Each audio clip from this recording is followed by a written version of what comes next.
Ladies and gentlemen, the radio broadcast experience designed to keep your wallet in top condition. It's Talkin' Money with Jeff Tarbell. Talkin' money. Talkin' money. More money, more money, more money. And now entering the studio, your guru for fiscal fitness, Jeff Tarbell. Right. How you doing? Hey, Jeff. How are you? Where am I and what time is it? Long time no see. 6,000 miles and 72 hours of flying, and I found my way to the studio either way. Right back in the saddle. Right back in the saddle. How are you doing? Welcome in. My name is Jeff Tarbell. John Poderero. This is Talkin' Money. I don't know what we're going to talk about this week. There's nothing going on in the oh no, nothing at all in the world. We'll just sit here and play a little heads up, thumbs up, or something. Anyway, I've got a lot of things to cover today, and we're back to the 1 hour format, which will allow me to cut the grass and get some other things done on a Saturday too. So I was I spent Tuesday, Wednesday, Thursday, got back Friday, 4 days, just under 6,000 miles, the East Coast. See, to Washington D.C., to New York, to Newark, New Jersey, which, by the way, is lovely this time of year. It's a booming metropolis, isn't it? It is. Newark must be German for piece of. Well, you didn't see the leaves changing and all the beauty there in New York? I couldn't. All I saw was soot and soot. Yeah. But before I get into all that, we start every show the same way. Don't put your headphones down there, because I actually have a quiz for you there, Mr. Verlade. How are you doing? I'm doing good, but I always do terrible at your quizzes. I know you do. That's why I like to do them. It reinforces the fact. I'm like Alex Trebek. It makes me look like a genius and makes you look like an idiot for 1 second. So what's up in your world there, Mr. Something Champions 2012? Yeah, that's all I could look for. But hey, I got a chance for one of my teams to win this year. But this has to be my favorite month of the year. Okay. You got everything going: football, baseball playoffs, college football. Soccer, I know nobody cares about that. Hockey started. Hockey just started. Yep. I was actually a little excited for the Sharks starting. Okay. So this is just like prime time, and my favorite beer of all time, Oktoberfest of any brewery, is amazing. It's kind of like eggnog, where even when you start to get sick of it, you just keep drinking more of it because you know it's not going to be there for that much longer. Okay. So I'm very excited. Very good. So here's my question for you now. I find the obscure stuff. I had two of them for you. I'm going to go with this one. I like this one better. So out of the 4 major sports, all right, baseball, hockey, football, NBA. I guess they're not. I guess soccer didn't make the list. Anyway, I apologize. Not yet. Not yet. So how many franchises have won titles in each major league sport since 1983? They did a list of all the sports, and which sport has the most number of winners? So different franchises over the years, and this goes back to 83. So if one team repeated like the Niners did in the 80s, that would be one team. So which one has the biggest diversity? Which sports league? People always complain about it, but I think that baseball has the most diverse. They do. You're right. 19 different franchises won. Basketball is the worst. Definitely the worst. I think in that same period, the Lakers won like 7 times or something. Yeah, like that. so there was only 9 different winners since '83. So Chris gets one quiz question right, and for that I'll give you this right here. Hey, I'm retiring. That's right. The single finger salute. All right, we are off and running. It looks like our text line is working today. 44-1140. If you want to do that, phone number here in the studio 1-800-920-1140, or locally 339-1140. Lots of little things going on this week. I just feel bad. You do?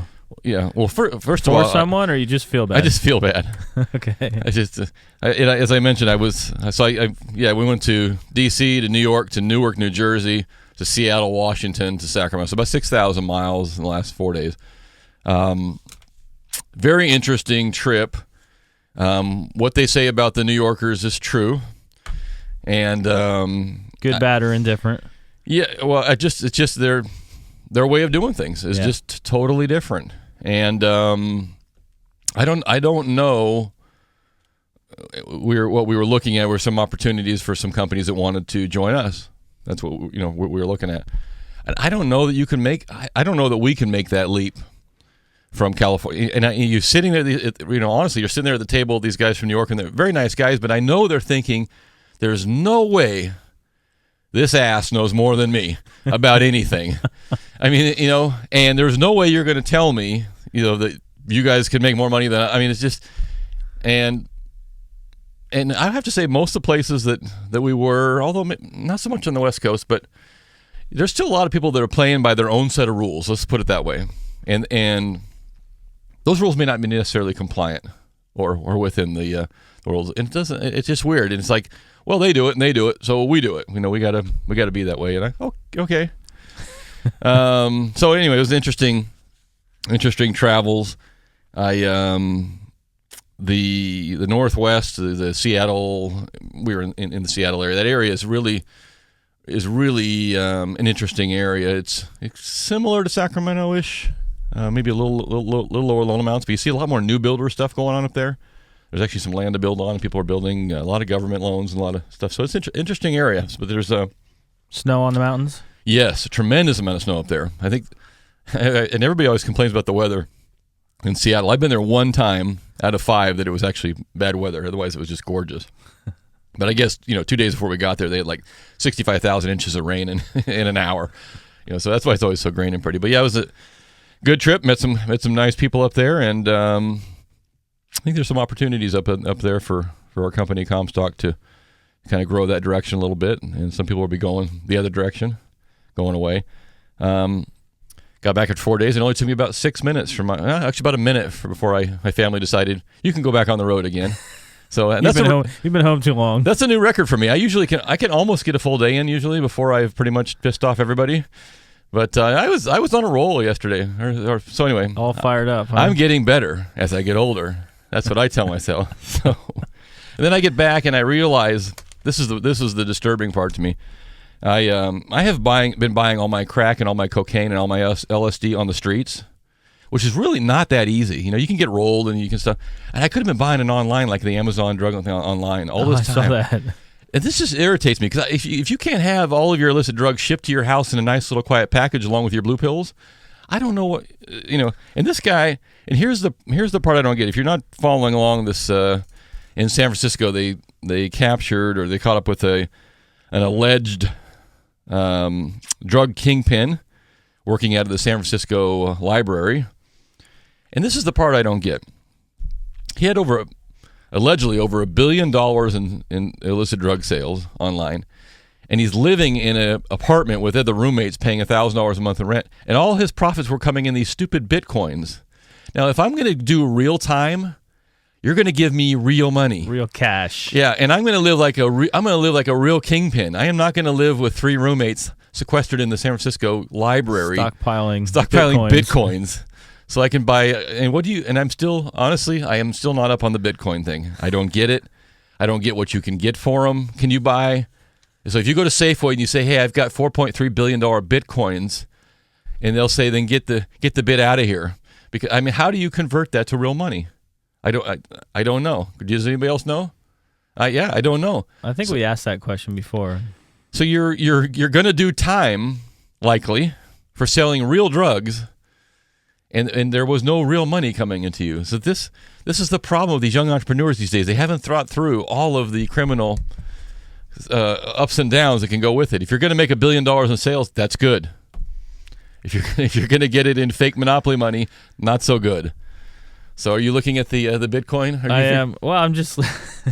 It's just the title says, for the last 2 years, an alleged drug kingpin who called himself the Dread Pirate Roberts could do what he wanted in secret.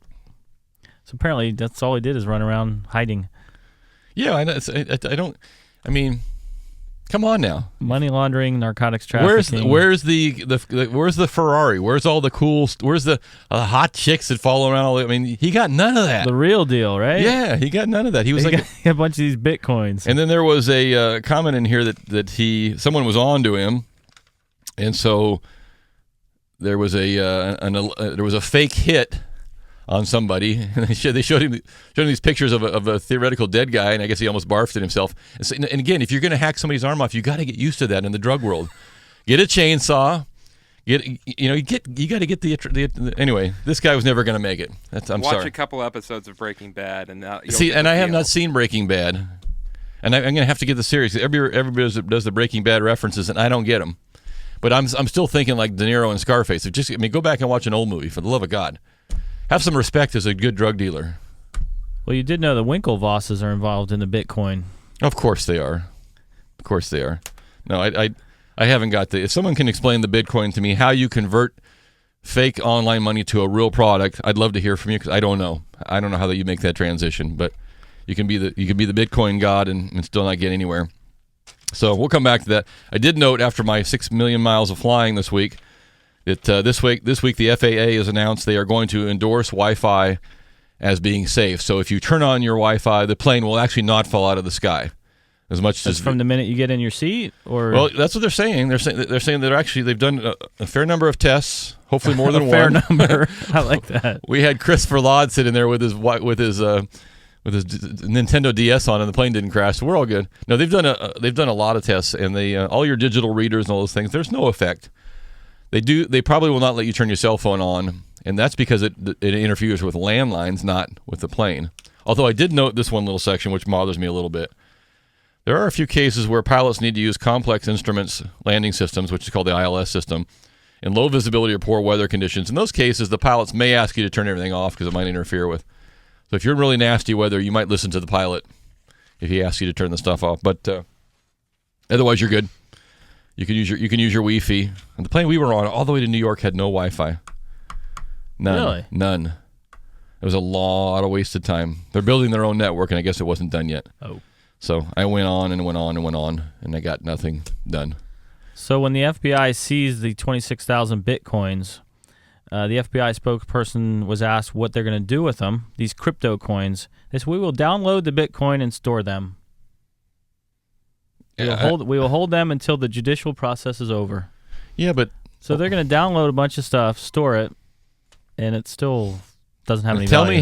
me how you go to the grocery store and buy groceries. That's all I want to know. How do you get your Bitcoin off your computer and get it into real money? If you can tell me that, I will give you a Bitcoin And a beer koozie. and a beer koozie. If you can figure all that out too. Well, let's do this. I'm going to take an early quick break. When I come back, I got a whole bunch of stuff that's all related, so we'll do that. And John's got a quiz question for you. 339-1140. 1-800-920-1140. You can text me at 441140 if you want. You can send me Bitcoins because I probably won't know how to use them. Whatever you want to do. Yes. Good morning. So our first quiz question of the day has to do with Chris Messina, who has worked as a developer and Did you say designer. Christmas? Chris Messina. Oh, that's a full name. Okay. Chris Messina. Chris, it's only Thanksgiving. Halloween. I guess Halloween's first. Anyhow, Chris Messina, designer at Google, left. He's now with Neon Mob. He is, what is he famous for? And he's also known as the godfather of creating this. Yeah. It has to do with something online. Yep. And the fact that the company has to do with is getting ready to come the bunch of big news. So Chris Messina is the godfather of what? And I hate this. I just don't understand it. Again, Everybody overuses it. Bitcoins, these things. Everybody overuses it. How does it all make sense? So if you know the answer to that, it's 339-1140, 1-800-920-1140. You can text us at 441140, or you can just give us the finger and tell us, I don't know the answer. Either way, we're good with all those. This is Talkin' Money. We're going to be Right back, Jack.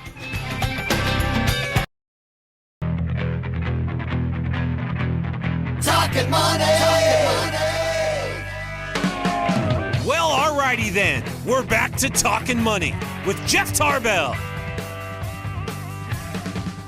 Right. How you doing? We did have a winner to the quiz question before the break. What was the person's name? Christmas what? Messina. Chris Messina? Chris Messina. I had a lot of people answer on the text line that he started Twitter, but I don't think he was a starter of Twitter. Right. 32-year-old developer. Worked as a developer using experience at Google. And he was most famous for, Jeff, why don't you tell us, since it's one of your favorites?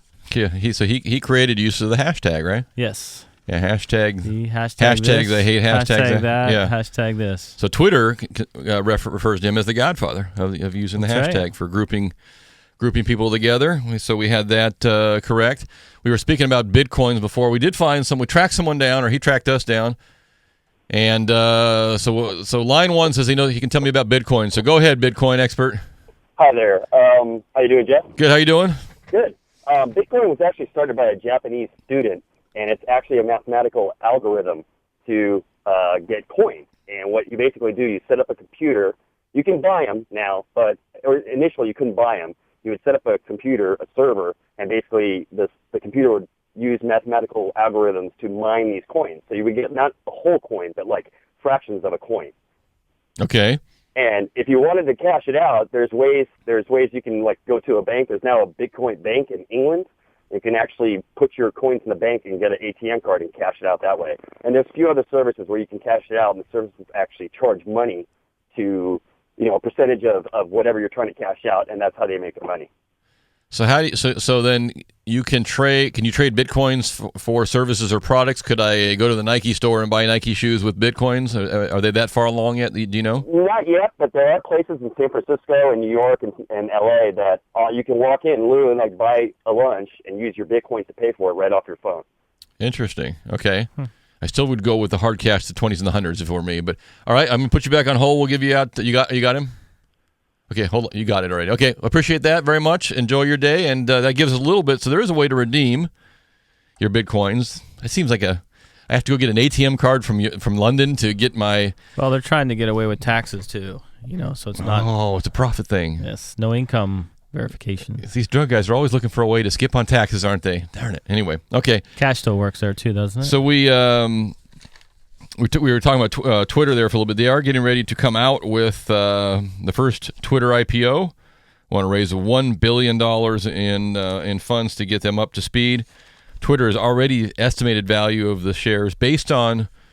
So you have before an IPO comes out, you can actually trade shares, and company will sell shares to individuals. They'll sell shares to their employees. They'll do those kind of things, and they've been doing that for a little bit. Right now, if you take the latest share price that people have been trading behind the scenes with investors and employees, that they've been getting, they estimate Twitter's worth about $9 billion right now for a company. By the way, this is the part I always find fascinating. How much did Twitter make last quarter in profit? $32 million. Minus $42 million. They lost $42 million profit. So we're going to pay $9 billion for a company that's losing $42 million. But I digress. So here's a list of 5 companies. This is what they were doing when they went public. Okay? So you think Google had to be making just gobs and gobs of money when they went public. But the answer is they only made about $64 million a quarter when they went public. Now, their stock has gone up 773% since then, so I'm guessing they've figured out how to make a few bucks there at the Googles, all those glasses we're going to get. LinkedIn, which I would consider similar to Twitter in my mind, only made about just under $1 million a quarter, so they were in the same ballpark. Zynga was making about $16 million a quarter, and they're going to be probably going they're a minus $61% in share price now. They're going the wrong direction. And then, of course, this little company called Facebook, which you've heard of, they were making about $300 million a quarter when they went public, and their share price is up about 29% right now. They're grossing about $1 billion. They were grossing $1 billion a quarter at the time. So it gives you an indication. Twitter, the only one was actually losing money in the quarter we're talking about going public. So we'll see how they come out. I think we should have stuck with the Google shares. Up 773%. Up 773. Just a bit outside there. Good numbers there. What are you looking at there? Just the Twitter hopes for the $1 billion IPO filing. Oh, this is what I wanted to bring. Have anybody else heard of the Potbelly sandwiches? I just saw that. So their IPO doubled on their first day of trading, and they are going. They're referring to themselves. Chicago-based Potbelly's popularity with investors speaks to the strength of the sandwich business, one of the fastest-growing segments of the restaurant industry in terms of new units. What was once dominated by Subway and Quiznos has now grown to include Jersey Mike's, which I have heard of, Jimmy John's, and Schlotzsky's, which I have not heard of. Potbelly's executive says Americans' desire for healthier and more convenient fare. Now, Potbelly's doesn't sound like a healthy sandwich to me. It sounds like it's something that's dripping all over the side of that. But anyway, expect. Sounds good, though. They just raised $105 million, so I wouldn't be shocked if you don't see a Potbellies in California sometime soon. And you can see one here in the studio if I have any more donuts this morning. That'll be free for you. Almost free today. I've got this bugs me. Oh, by the way, there's a little shutdown going on with the government. Little one? Little one. Yeah. So right now your federal government is carrying about $100 billion plus or minus in cash. Excuse me. That's about how much Apple has. The federal government only has about 30. I had them backwards. I'm sorry. One of our corporations is wealthier. Maybe we could just get Apple to fund the government for a few weeks. U.S. government down to $30 billion in cash, and still closed down. And this is I've been carrying this article for a little bit. It just drives me crazy. Remember the sequester? We were going to have to mandatory shutdown of certain items or certain spending requirements, and the whole world was going to come to an end. We were all going to hell, and we weren't going to be able to see the museum. All those things were going to happen with the sequester. Of course, none of that really happened. We just started saving money. And then you realize, like after about a month, I'm not really hearing anything about all these things that were supposed to happen with the sequester. And it turns out, remember, the sequester was mandatory law. You will cut your budget to X. And you're going to have to live with it. And everybody screamed, this is going to kill us. This is going to kill us. Behind the scenes, the law that was written, we're supposed to live by, just like the Obama healthcare law. It's law. We got to live with it.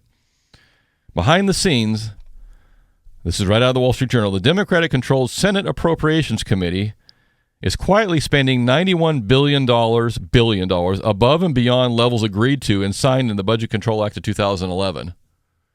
So they just secretly said, you know what? We're going to spend more money. We just won't tell anybody. They can't even live with the law that they wrote.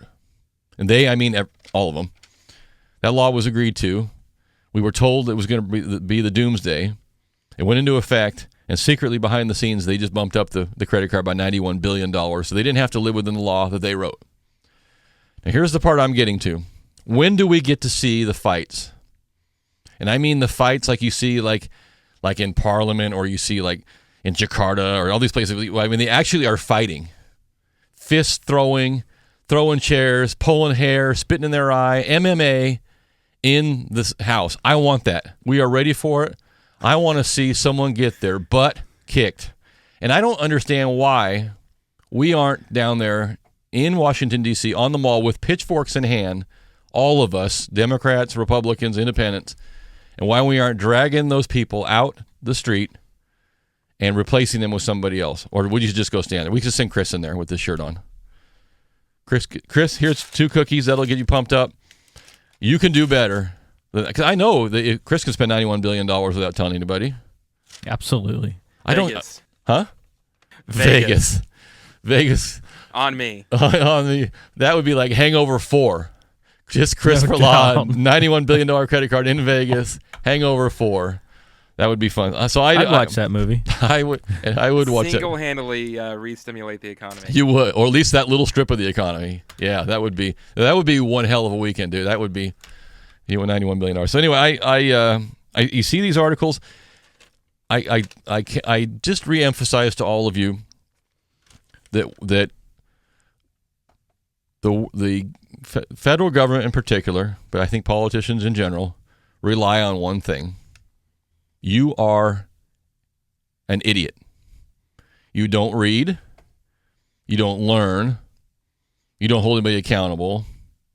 You're just busy with your daily job, and I shouldn't say you're an idiot. You're a political idiot.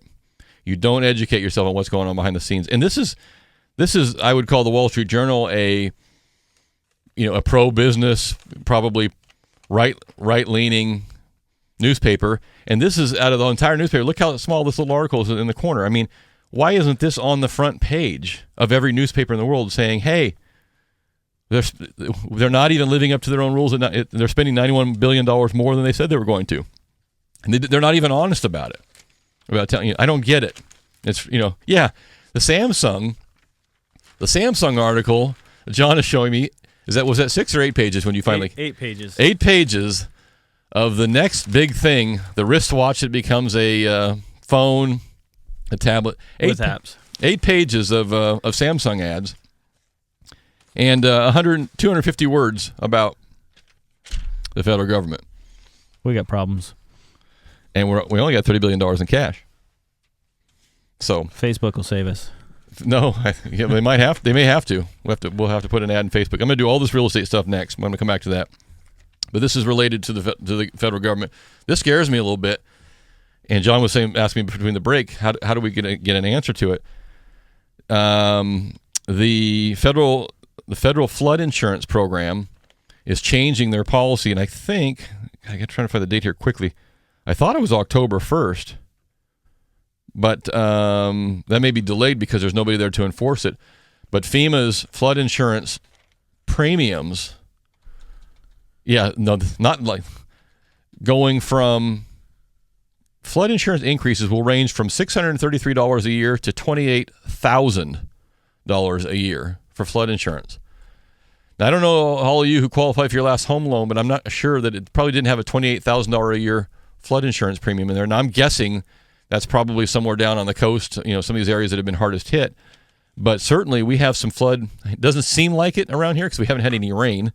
But when we get some rain, it actually does have a tendency to flood in some of our areas. So I think that if you are someone who's in a flood zone where you're required and mandated to get flood insurance, you probably sooner than later should start trying to figure out, what is this going to cost me? And I don't know what it'll be, but I know it'll be more. And if you're looking at buying a house that's determined to be in a flood zone, I'm not sure. I mean, if we can't get a good fixture on that, how can you close escrow on a house that you don't know what the premium may be? And think about it. I mean, that could be a severe degradation to your house value if you're in an area that's, let's say, even it's $3,000 or $4,000 a year. That's $200-$300 a month. So, and the only way you can get a quote, I believe, is to go through your insurance agent, who has to go through FEMA. Right. And if there is no, and I did see that. I think yesterday they announced that FEMA might open back up, but I think that was just for some specific areas. That was they had to open up parts, I think, down in Florida because of the hurricanes and such. So anyway, the only reason, by case basis. Yeah, the only reason I bring this up is that if you're somebody who particularly is looking at buying a house and it has flood insurance, you probably should get that answer. And remember, you do have to qualify for whatever that whatever that cost is. It's because the lending community is going to look at that area and say, that's in a flood zone. We're going to mandate flood insurance on you, and we're going to want to know how much the premium is. So anyway, that's going to be a little bit scary if that doesn't get worked out pretty quick and they can figure out how much that's going to cost. So we'll cover that too. Chris, let's go ahead and take one more break. And I come back, we got a guest going to call in in a few minutes. We're going to do a little bit of real estate stuff too here. Some interesting news about buying and kind of looking backwards and seeing, is this a good time to buy, and how do prices compare today to the height of the bubble, to the 1990s? What do those things compare? We'll cover that a little bit as well. Take your calls and questions. Got a couple phone lines open if you want to jump in. 339-1140, 1-800-920-1140, or you can text me at 441140. Jeff, nothing better than spending other people's money. Why stop? Ask any politician. Yeah, not their money, and they're still getting theirs. Yeah, funny how that works, huh? Yeah. What's your quiz question there? So we're gonna change over question 2. We're talking about show business. Mm-hmm. We're gonna twerk it a little bit. Oh God. So the second question is, we're talking about Miley Cyrus. Okay. No, you're talking about Miley Cyrus. Yes, and she had a little to do on the MTV Video Music Awards that created a little buzz. Yeah, saw that. So the question is, what was the value in dollars, the value of the free publicity she has garnered in the wake of her scandal-provoking performance? What is it? If you put a value on all the publicity, now this was over 30 days ago. Yeah. Still talking about it. I believe on Saturday Night Live tonight. It's a high number. So what is the dollars that she's gained in free publicity? Yeah, if you had to go out and buy that much, name, replays of your video or mention your name and those kind of things too. I mean, that's expensive. Hundreds of dollars per minute if you wanted to buy that kind of ad. So the total value they estimated of her little incident there. Little thing. Okay, 339-1140, 1-800-920-1140. You can text us at 441140. We're going to take a quick break and be right back. This is Talkin' Money. John Fodaro, Jeff Tarbell. We'll be Right.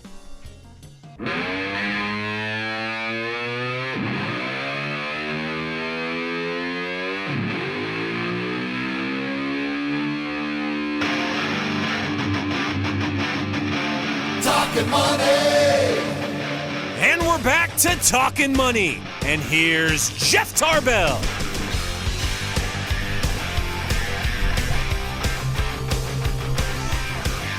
Right. How you doing? Final segment of the show. Thanks for tuning in. We start at 9 o'clock. Make sure you get here on time. We are coming to your house. I swear to you, we're coming to your house. I'll find you wherever you are. This is Talkin' Money.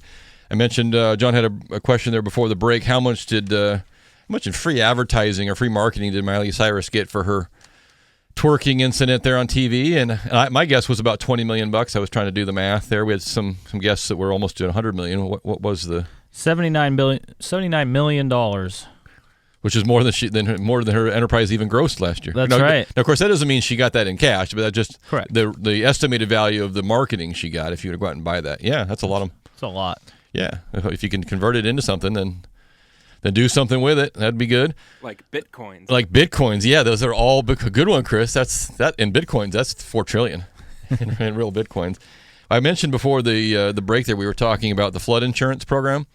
This is something that's kind of come and gone a little bit over the years, and one of the there's called the SAVE Act, SAVE, SAVE Act is a bill being proposed right now, and it would allow you, if you are someone that went out and put on some solar panels on your house, or you did something energy efficiency related, you could actually use that savings to qualify for a mortgage, and it actually may become underwritten into your mortgage qualification. So if you buy a house, let's say it's got all solar panels, your average SMUD or PG&E bill for electrical is, like some of those bills are like $200 or $300 a year because the meter runs backwards in some cases. And so where, my bill might be $4,000 a year. I mean, something comparison, they're trying to get that into Fannie and Freddie's guidelines to say, hey, look, you got to take that in consideration and consider that a reduced, either add it to income or reduce it from the housing costs, but take it in consideration. I think that's a great idea.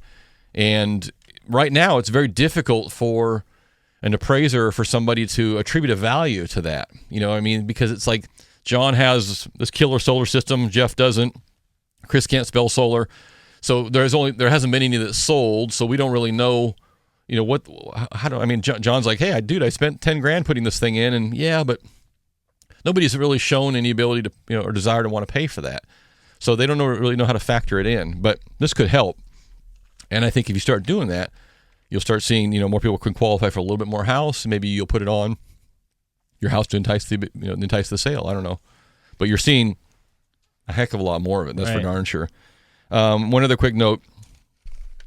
Speaking of Fannie and Freddie, I think we've got a couple more months. Let's see here. I guess I haven't decided yet, but the loan size is going to be cut back down for Fannie and Freddie to $417,000. Looks like across the board, so they're getting ready to bring those loan amounts down. You go to the Bay Area right now, you go up to 6.25. In some other communities, I think our area is 470 or what's our 474,950. 474,950 here. So those are all going to roll back down too. So seeing some changes coming through the winds of change. Mm-hmm. So John's got a guest on line one here who's going to give us a call. And go ahead, John. Bill's on line one there for you. Hi, good morning, Bill. How are you? I'm doing real good. How are you this morning? Good. So it sounds like you have an event coming up here, a little NASCAR type event, and along with Breast Cancer Awareness Month? Exactly. It's the biggest NASCAR race that comes into the Sacramento Valley. We've got the NASCAR K&N coming to All-American Speedway at Roseville next Saturday night, October 12th. And the NASCAR K&N is much to NASCAR as the River Cats are to Major League Baseball. It's a stepping stone that NASCAR drivers go through. Drivers such as Trevor Bayne, Martin Truex Jr., Kevin Harvick was our champion in '98 in the K&N Series. Martin Truex Jr. just recently, Carl Larson's, and he just received a full Cup ride. So it's a development series for NASCAR. It's a stepping stone to get to the top. And it's coming into Roseville. We race at tracks like Phoenix. We're at Sonoma on Cup weekend. but we bring it right into our backyard right here in Roseville at All-American Speedway. We've got a special guest in Michael Waltrip, two-time Daytona 500 race winner, is going to be here racing the event, and it's next Saturday night, October 12th. Okay, and then this is in conjunction with breast cancer awareness? This is raising funds for it, or how does that work? It is. We're partnered with the Placer County Breast Cancer Awareness. They've got a group together that's raised over $1 million, and they've got a goal to get to $1.5 million, and that'll fund a full-time person working on nothing but finding a cure to breast cancer. We've been working with them. We've already raised and donated over $12,000, and we're working on a lot more through this event. We've got a lot of different pieces. Each ticket sold, a percentage goes to breast cancer, along with some events in the race itself. Brian Hickey from KCRA3 is running our combination show, the weekly late models. We're running them also, and he's running that, and for every lap that he races, we're taking donations for the breast cancer awareness. Okay, so that's next Saturday, all-day event, races in the evening, and if listeners want more information, what's the best way to look into it? Is there a website or phone number? Yeah, you can go to bmrnapa.com, and they're selling tickets at a discounted rate for tickets at all the Napa Auto Parts stores and Reby Auto Parts stores in the Sacramento area. And it's next Saturday night. The gates open at 4 p.m., October 12th at All-American Speedway in Roseville, California. Perfect. Well, thanks for the information, Bill. We'll look forward to it. All right. Appreciate the time. Thank you very much. Take care. It goes NASCAR. People can get the race on. I want to drive one of those cars. I bet you do.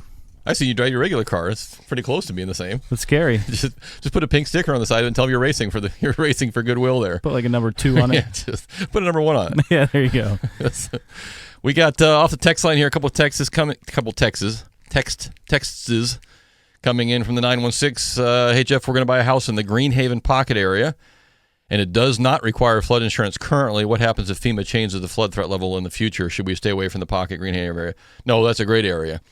And usually when they're not talking about, I don't think they're talking about redrafting the maps in terms of expanding the areas. I think what they're doing is they're repricing the maps, and they've determined that the risk of or the cost of floods in those certain areas was a whole lot higher than they expected. So you're going to see, it's like all insurance. Insurance, you pool all the risk together, and so that whole fund is taking some enormous hits, and they're going to have to raise some more money for it all. So I don't necessarily think that if you're not in a flood zone now, all of a sudden you'll become in one. For example, I live out in Placer County. I am not quote unquote in a flood area, but there's creeks that run through there. In fact, I damn near had a river go through my house last year. So don't to tell me I'm not in a flood area didn't go over so well when I was pushing like a madman with a broom trying to keep the water coming in my house. 'Cause there's localized flooding that comes through creeks too. So I put on flood insurance, and I'm not required to do that. And if they said, hey, next year it's going to be $10,000, I build a wall. So I do that instead.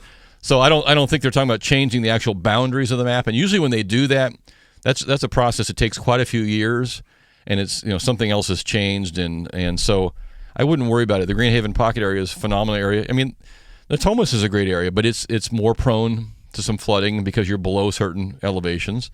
And there are ways to get around it. Builders can build up the pads, and they'll do things, to try to avoid that. But yeah, I don't want to cause like a flood insurance panic. But it's just one of those questions that's unknown. I just don't know what it's going to be. All I know is it's going to change, and it isn't going to get cheaper. And so, if you already own a house, you're already in it. I mean, there's nothing you can do about it.